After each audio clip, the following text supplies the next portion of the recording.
Trade beads. Oh boy. Welcome to Field Archaeology 101. And we're going to take a little bit of a time travel. And how many of you, when you're out walking fields, have found a piece, you picked it up and you're holding it in your fingers and you're looking at it and you're saying, what's your story? Who held you last? What happened? Where are they? We've all done this. Or maybe we're walking through a field and there's a little bit of a hill and we're going up that hill and we can hear that distinct sound of a hammer tapping on flint. We go over the hill and there's a group of 4 or 5 people sitting around a fire napping artifacts. That moment transition back in time. We've all done this. So today we're going to take a look at that. We're going to have some fun. We're going to look at some trade goods. And I'm going to start by talking about a mat. How do you like that? I want you to know about these mats. These are shelving mats, and you can get them at Walmart. They come in rolls. Why do I love them?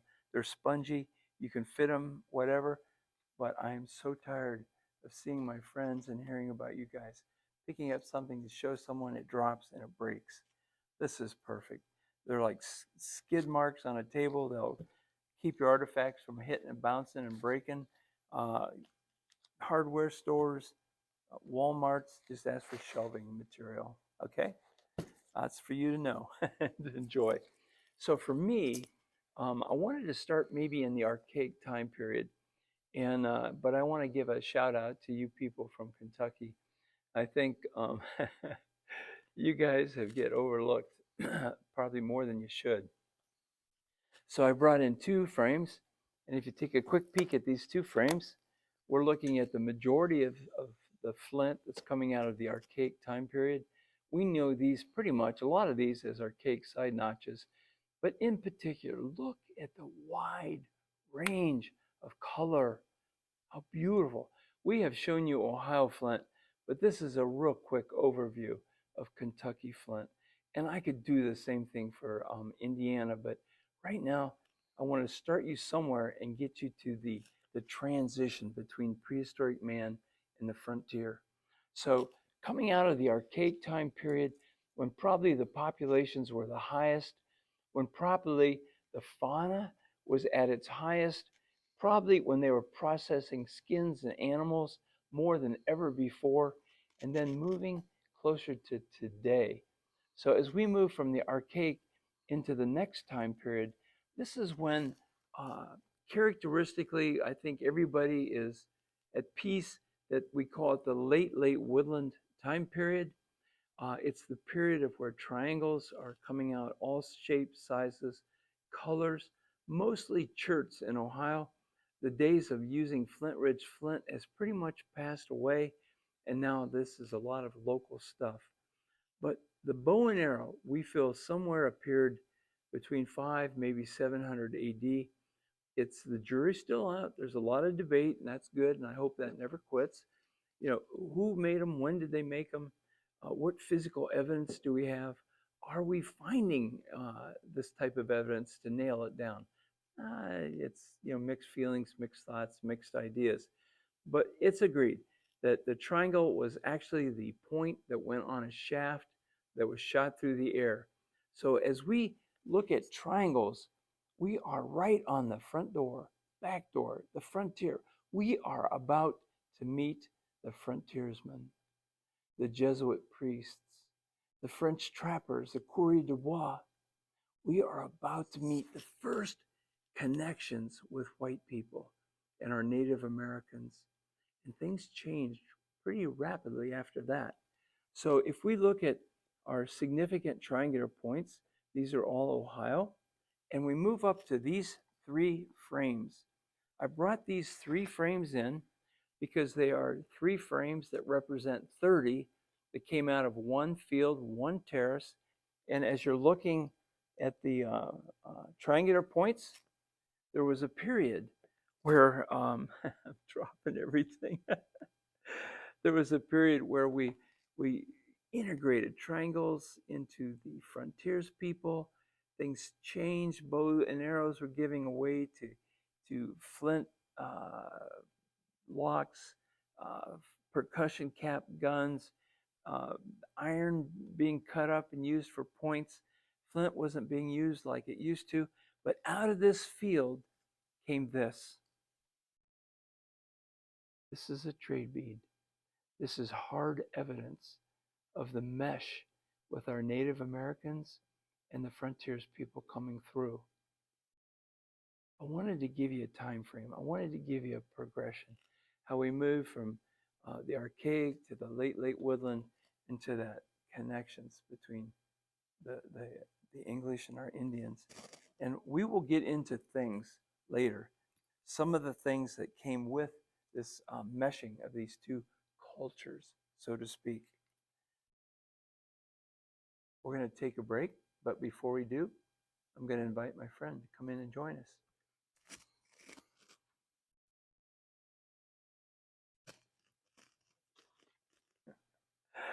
Oh, hi, boy. Mark. Good to see you, brother. You too. We go back way too many years. Long time. I met this guy at a bow hunting club when I was a game warden, and his love and his passion for the prehistoric people is birthed from his heritage, and that's what we want to talk about, Roger. Sure. I want them to know who you are. I'm getting to know you after all these years, finally a little bit. But I thought what we'd do, if it works for you, is today, let's get to know you, your people, where you came from. Sure. Here's some of your stories. And then when we come back together for part 2, we'll take a look at things, what you wear. Take some more material culture stuff. Yeah. And I can talk a little bit more about what you people are going to find out in the fields. Let me see that bead. I didn't see that bead. Oh, yeah.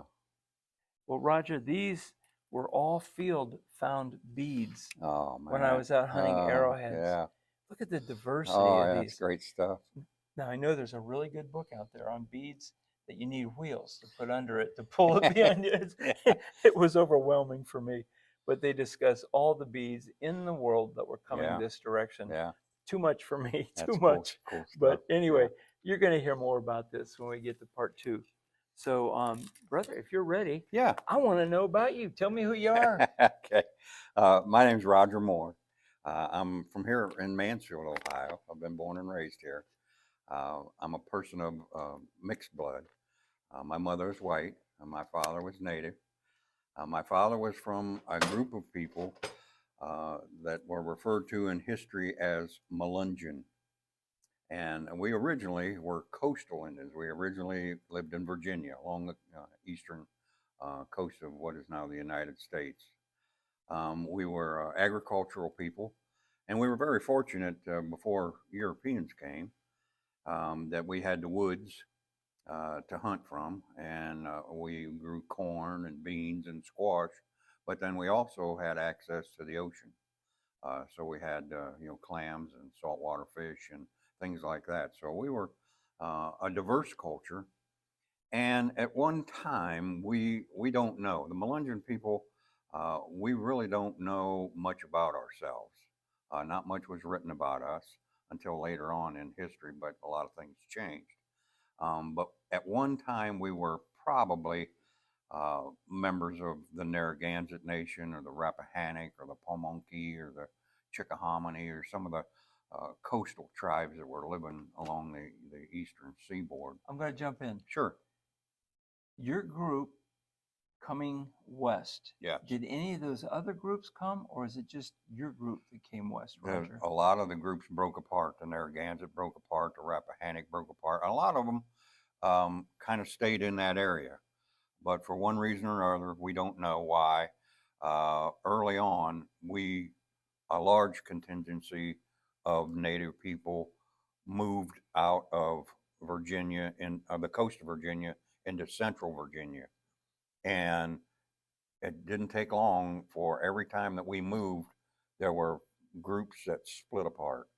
There was a large contingency of what now are called Melungeon people that live in Tennessee. And a lot of books have been written about them. There's even an outdoor drama, I think, that was portraying them. Now, they are culturally different than the group that my ancestors, my dad's people, comes from. The people in Tennessee kind of married with more Europeans, and uh, they they were just a little bit different than what my dad's people did. Um, we kind of intermarried amongst ourselves basically for a long time. My grandmother said, "You hope your neighbor had a good-looking boy because he's probably going to be your husband." And my great grandparents were first cousins, so I should have like another head coming out of my neck from that unholy union. But somehow I missed that genetic flaw there. But anyways, my dad's people were in Central Virginia, and they when they split apart, and that large group went to Tennessee, and what was left moved into Pennsylvania for a while, and then they moved into Kentucky for a while. And every time that they moved, they split apart and split apart.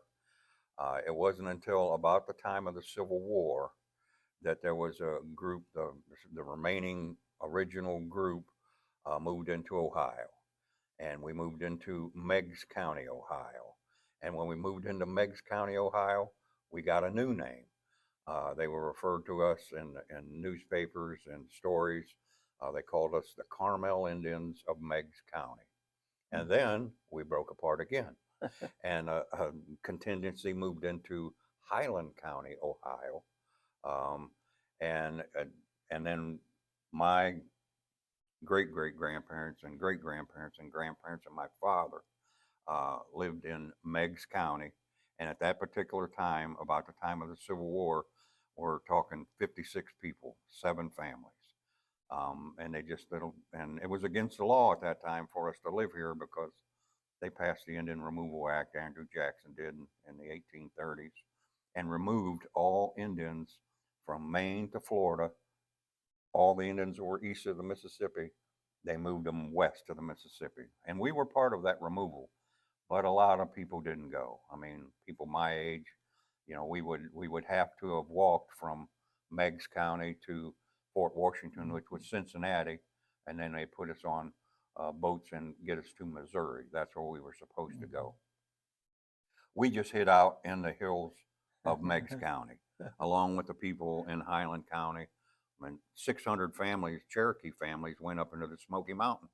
They didn't go on the Trail of Tears, So there was a lot of hiding, and it was against the law for us to be here. And we stayed there until 1924.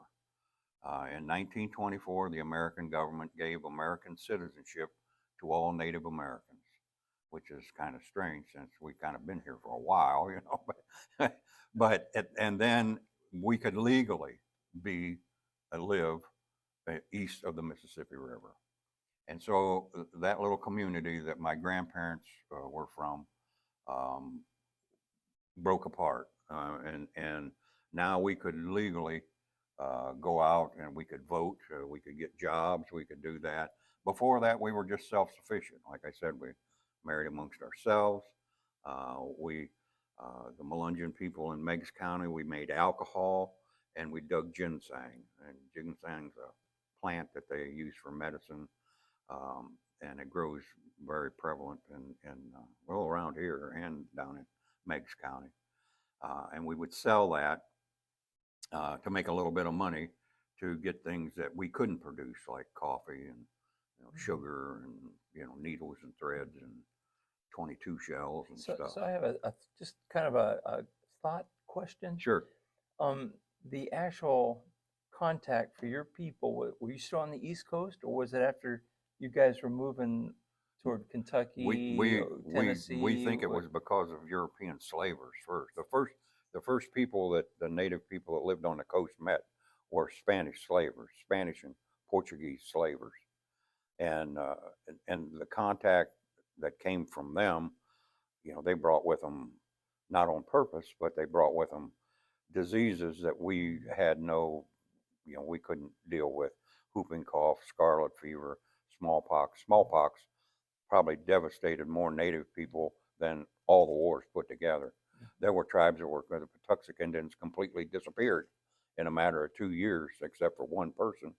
And the only reason that person survived is he had been captured and was a slave for 15 years to the English.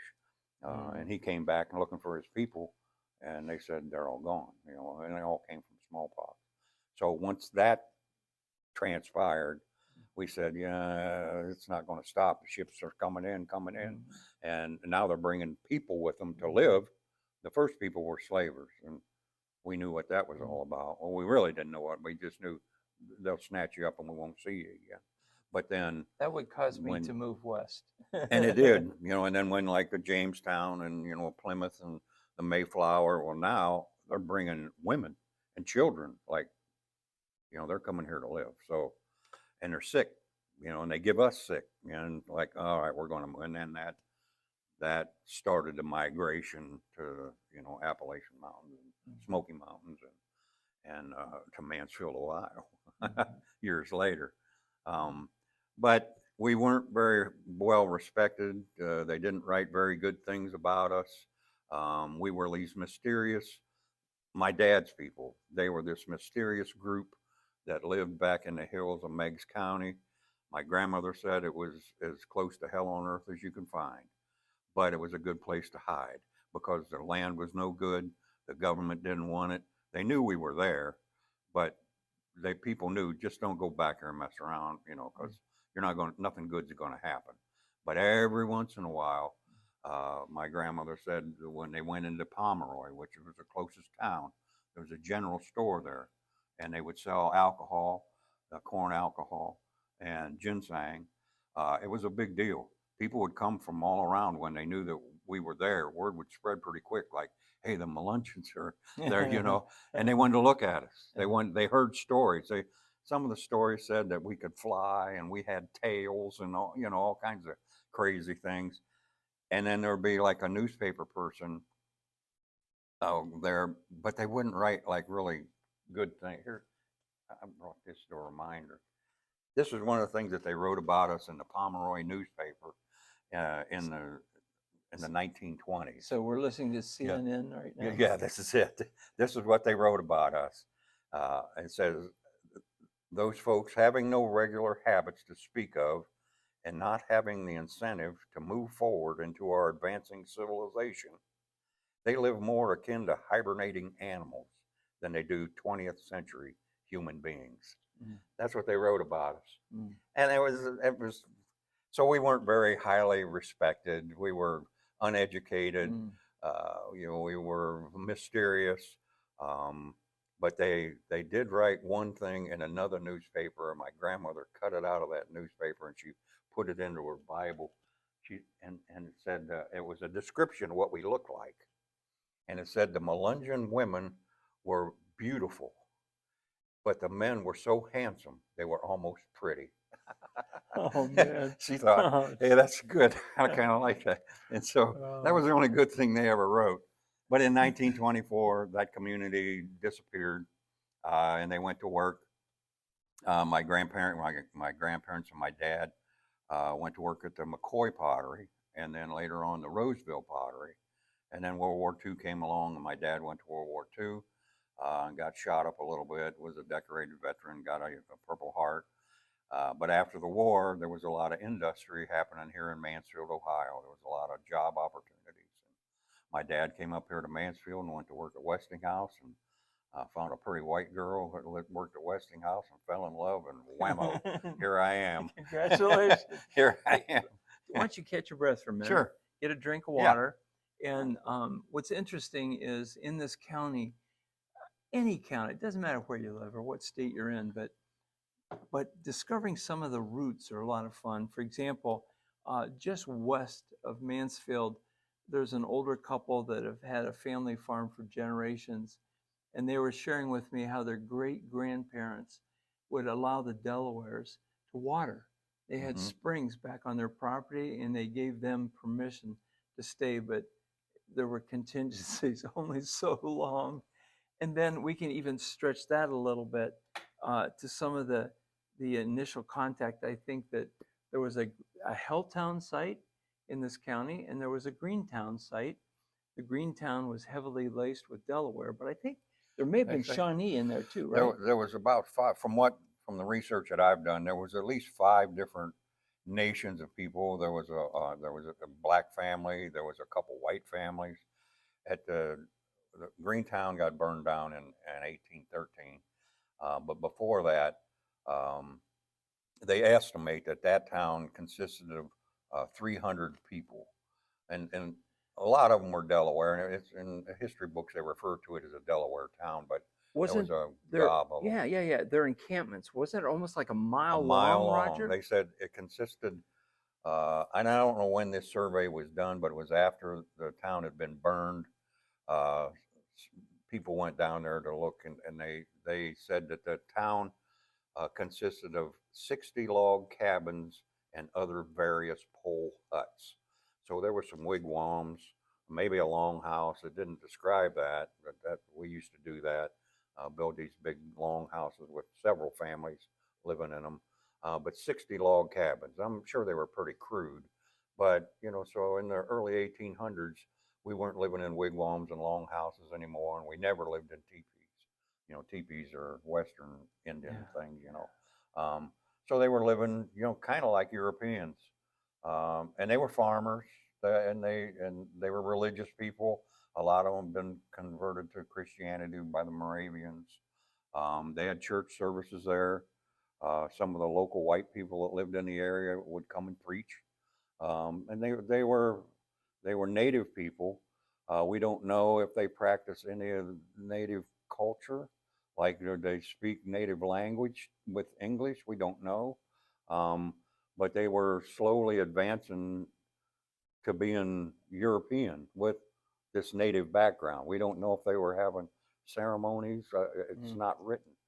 You can think maybe they were, but we were not mystical, magical people. We were human beings. That's Okay. it. So you get to take a break and Okay. get a drink of water, and I'm going to share a little bit Yeah. more. But while you're doing that, I want you to come back with a couple good stories for Sure. us. Okay. Got it. Yeah. So we had mentioned Greentown, and like you people, I'm a field walker. I love it. I've walked most of my lifetime. And this particular bead, it's almost like a barrel bead. And I'm going to try to get a little bit of light on him for you. And I'll let you see the ends. Turn 'em around for you so you can see it. This came out of a field that was right by the Greentown site.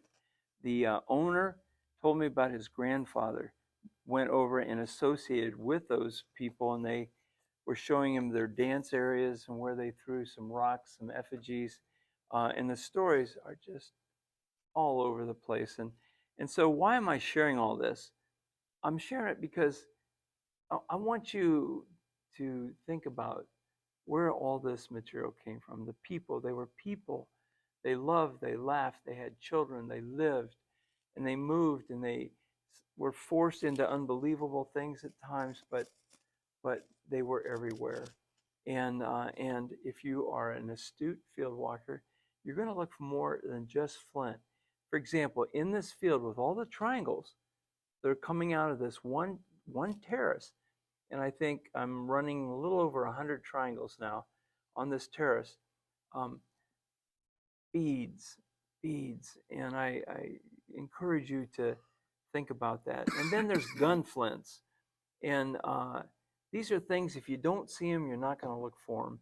So in part two, which is coming up shortly, and that more than likely will be broadcast on Archaeology 102, you will learn about the items that you will find, I will find in the field, and some of the ages and some of this material that we're finding. So uh, get your popcorn, go get your drinks, get settled, and I'm going to swing it back to a couple good stories with Roger before we wrap it up. Oh, great.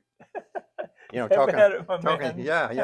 Talking about Greentown, there's a little bit of historical documentation on some of the people that lived there or spent time there, and so I kind of knew some of the names of just a few of the Indians and the white people that were living there in Greentown, and names always interested me, and I was always interested in just the common people, just the regular folks.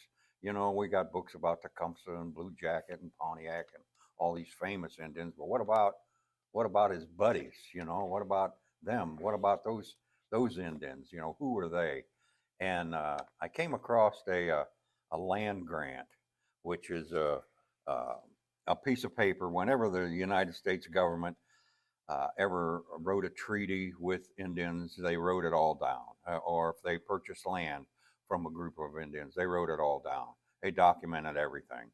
And at these treaty signings or land grants, a lot of Indians that don't have to be there show up because the government's going to have trinkets to give away. There's going to be a party. There's going to be alcohol. And so they just show up. And so to be nice, they can't run them all off. But if they give them anything, they write it all down, who they gave it to, what it was. And I came across this is a land grant. This was in 1795 in Detroit, Michigan. And the American government is buying a chunk of property in Wapakoneta, Ohio from the Shawnees. The government only needs 7 signatures on this document to make it legal. 7, a chief, a sub chief, a clan leader, those 7 people need to sign this. 600 Indians show up. And the treaty signing this land grant lasts about over 3 weeks to get those 7 people. This guy might be fishing, we need you, to go to Detroit. Well, they write it all down, who they gave it to. Well, when I saw it was Detroit, I thought, I wonder if any of those guys from Greentown went up there, because the Greentown was thriving in 1795. Sure enough, I find like 4 guys: Tommy Lyons, another guy Dixon, another fella. But when I got to reading through this document, there are over 600 names of real Indians from Indiana, some as far as Kentucky, made it up there for this 3-week party, and they might get some stuff. And I realized in 1795, probably 40% of the Indian population had European names. But they might have had native names, but when dealing with Europeans, it might have been really hard to spell that name that he can pronounce, so he just takes another name. And I'll read you some of these names. And some of you folks might be interested in doing genealogy, and you know that there's an Indian in your background, and you're looking for, Jimmy Looks Twice. I did a TV commercial with that guy. He was a Choctaw Indian. But anyways, here's some names off of this land grant: John Hicks, George Rue, Davy Baker, Abraham Williams, Joshua Hendricks, Joe Schmeek, Ebenezer Zane, David McNair.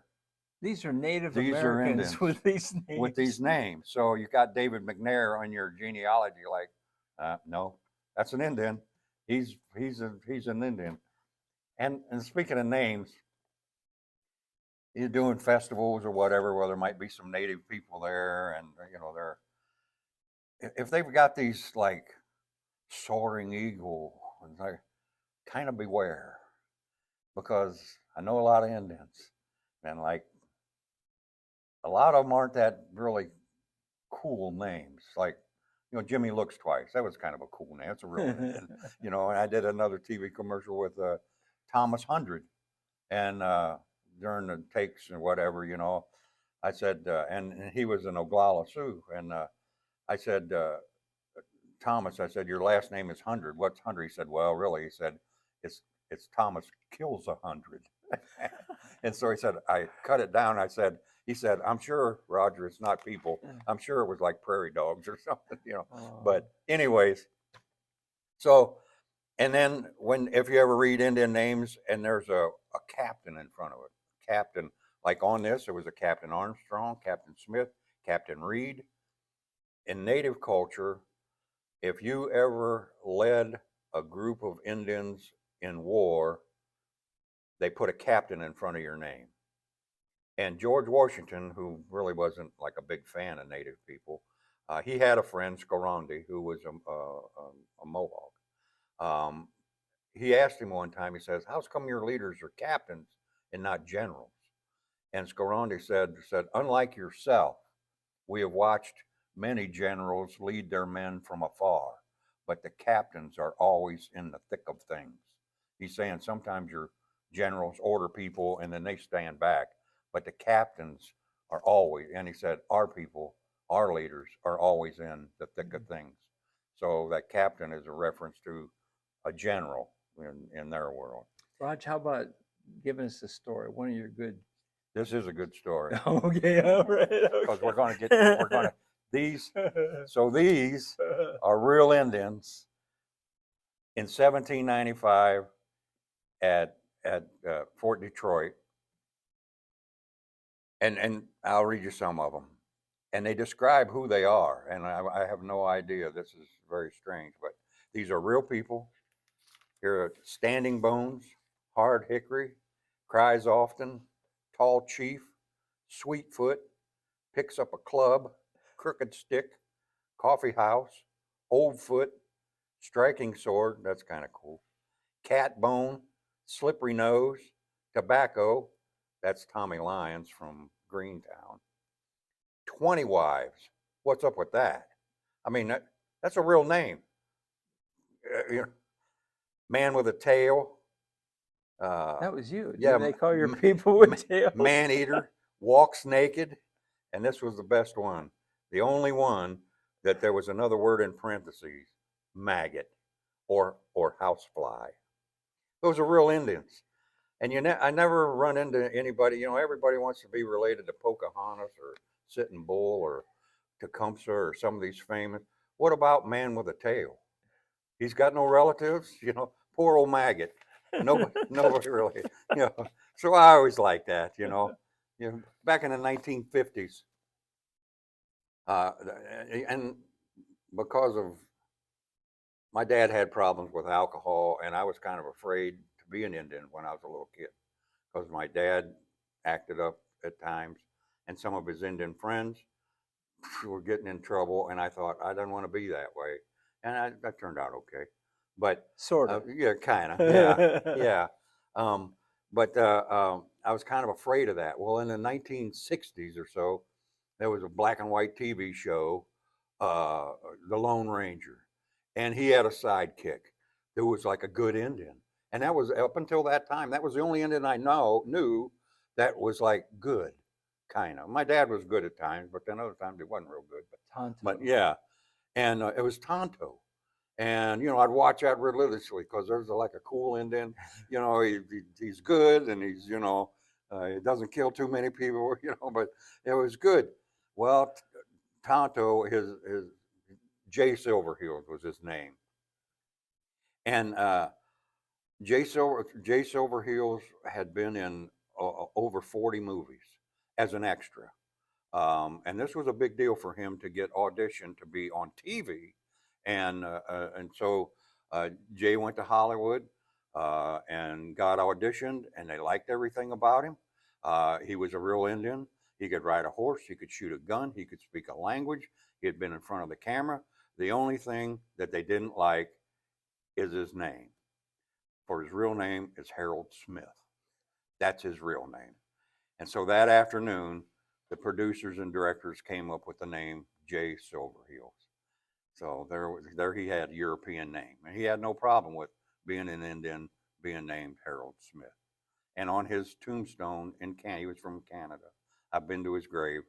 It says Harold Smith. Makes no mention of Tonto. Makes no mention of Jay Silverheels. It just says Harold Smith. You know what? Let's do this. Let's Sure. go ahead and wrap this up. And he's got more stories than my great grandfather, who was the storyteller of my people. And when we come back in a few days, we'll talk about things. You're Sure. going to share some of your things. I'll bring some jewelry and stuff that that we were. The way I'm dressed today is the way an Eastern woodland Indian. We were very different than a lot of nations out west. You could tell what tribe they were from because of the way they dressed. The Navajo had long breech clouts and wore stuff different in their hair or whatever. Among the Eastern woodland people, we depended heavily on Europeans for our clothing and military stuff. You couldn't tell, okay, that's a Shawnee, Yeah, that's a Delaware. That no, originally you might be able to, but in the 18th century, which is what I'm most familiar with, um, we were all dressing basically the same, and all this stuff all came from Europeans and European traders, and all they wanted in return were deer hides and beaver hides, and believe it or not, those hides were for the hat markets in Europe and France, where they felted those hides. Every man in Europe wanted a felt hat, and we had a lot of deer. All right. Yeah. Well, what an adventure. So, in the meantime, because the fields are kind of froze, beginning to thaw, I'm hearing from some of you that are out making me very jealous. Give a thought to the people that made these things, and then the transition from their pure, unscathed culture, and then suddenly the invasion of the Eastern cultures, Europe, and the impact that it had. Think about that. Think about when you find a hammerstone. Listen and see if you can hear the people talking around a campfire, redoing their flint, remaking a broken point. Let yourself dream, have fun when you're out there. So, basically, thank you for joining us today, my friend Roger Moore. It was good, and he'll be back with plenty more stories. I hope you had as much fun as I do. So we'll be back shortly, and we'll see you soon. Bye bye.